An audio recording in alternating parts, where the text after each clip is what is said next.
एक कहानी चार सहेलियों की है जो घूमने निकली। उनके साथ ऐसी घटना घटी जिससे उनके जीवन पर काफ़ी सुधार आया।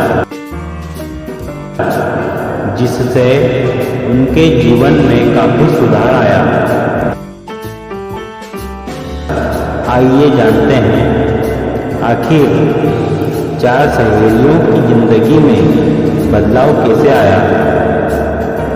एक बार चार लालची, घमंडी, अकड़ू सहेलियां थीं।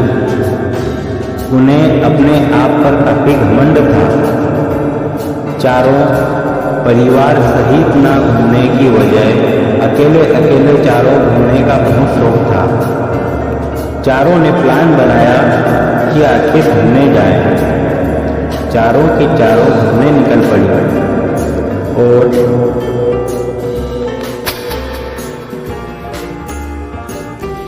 दिन भर चारों की चारों सहेलियां मार्केट में और आसपास घूमी फिरी, काफ़ी एंजॉय किया, अच्छा खाया पिया, मूवी देखी।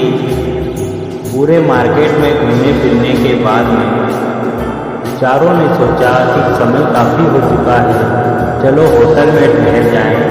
और चारों सहेलियां एक होटल में ठहर गई। अब प्रिया फ्रेश होने को खड़ी हुई कि अब प्रिया की नींद अचानक खुली।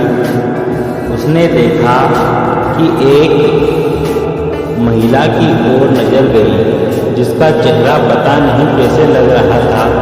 प्रिया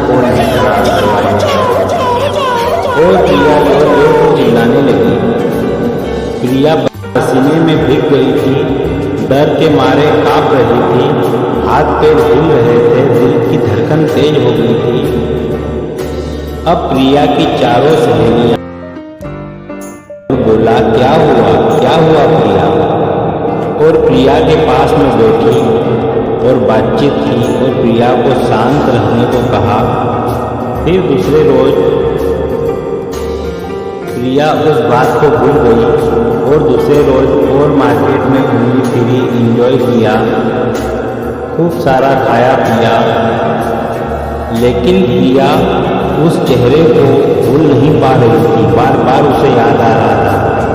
प्रिया ने सभी सहेलियों को बताया जिस प्रकार से उसे उस चेहरे की याद आ रही थी। अब चारों सहेलियां होटल में गई और बैठी। अचानक उन्हें आवाज़ जोर जोर से सुनाई दे रही थी कि प्रिया ने फोन लगाया और अब चारों को आवाज़ सुनाई दे रही थी। अब चारों के दिल की धड़कनें तेज हो गई। फिर प्रिया ने घर पर फोन लगाया और सभी ने अपने अपने पतियों को बुलाया। अब चारों को अपने घर की याद आ रही थी। प्रिया चिल्लाकर बोली, सुनो अब सभी, कुछ भी दिखाई नहीं दे रहा था, कुछ भी समझ नहीं आ रहा था, आखिर क्या करा जाए? आखिर आवाज़ कहाँ से आ रही थी ये भी समझ में नहीं आ रहा था।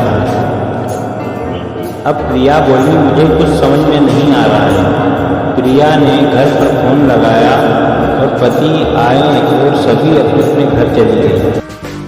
चारों के पति का प्लान था कि उन्हें अकेले अकेले घूमने के प्लान को खत्म कर दिया जाए। उस दिन के बाद चारों सहेलियां अब परिवार के साथ घूमने लगी। अकेले अकेले घूमना फिरना बंद कर दिया।